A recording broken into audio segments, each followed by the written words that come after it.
பாஜக மாநில தலைவர் நயினார் நாகேந்திரன் மாற்றப்பட உள்ளதாக வரும் தகவல்கள் வதந்தி என பாஜக செய்தி தொடர்பாளர் நாராயணன் திருப்பதி தெரிவித்துள்ளார். கோவையில் செய்தியாளர்களிடம் பேசிய அவர், திமுக மற்றும் அதன் கூட்டணி கட்சிகளின் சதியாக இருக்கலாம் என குறிப்பிட்டுள்ளார்.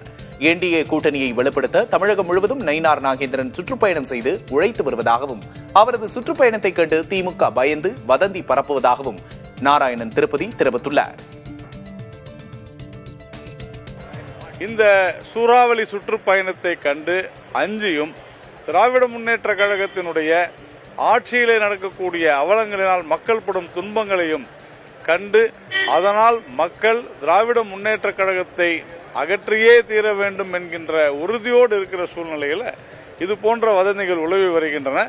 இது தவறானது, இது கண்டிக்கப்பட வேண்டியது. எல்லாவற்றுக்கும் மேலாக இந்த தகவல் என்பது வேண்டும் என்று திட்டமிட்ட ரீதியில் பரப்பப்படுகிறது. தேசிய தலைமையினுடைய ஆலோசனையின் பேரில், வழிகாட்டுதலின் பேரில் நான் மிக தெளிவாக இந்த விஷயத்தை சொல்கிறேன். தேசிய ஜனநாயக கூட்டணியினுடைய வருகின்ற சட்டமன்ற தேர்தலுக்கான பாரதிய ஜனதா கட்சியினுடைய தலைவராக திரு நயினார் நாகேந்திரன் வெற்றி வாகை சூடுவார் என்பதிலே எந்த சந்தேகமும் இல்லை.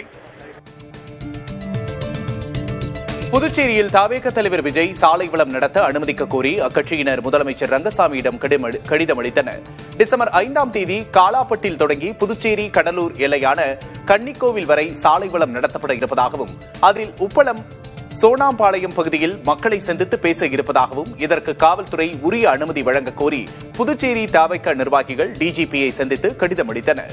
இதனைத் தொடர்ந்து சட்டப்பேரவையில் முதல்வர் ரங்கசாமியை சந்தித்து விஜயின் சாலை வளத்திற்கு அனுமதி கோரி கடிதம் வழங்கினர்.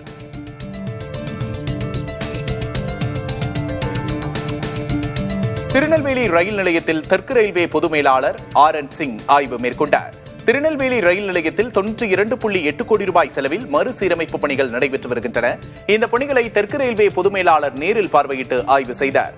மேலும் திருநெல்வேலி திருச்சி இடையே நடைபெற்று வரும் ரயில் பாதை பணிகளை சிறப்பு ரயிலில் சென்று ஆய்வு செய்தார். இதனையடுத்து 30 கோடி ரூபாய் செலவில் திண்டுக்கல் ரயில் நிலையத்தில் நடைபெறும் பணிகளையும் RN சிங் பார்வையிட்டார்.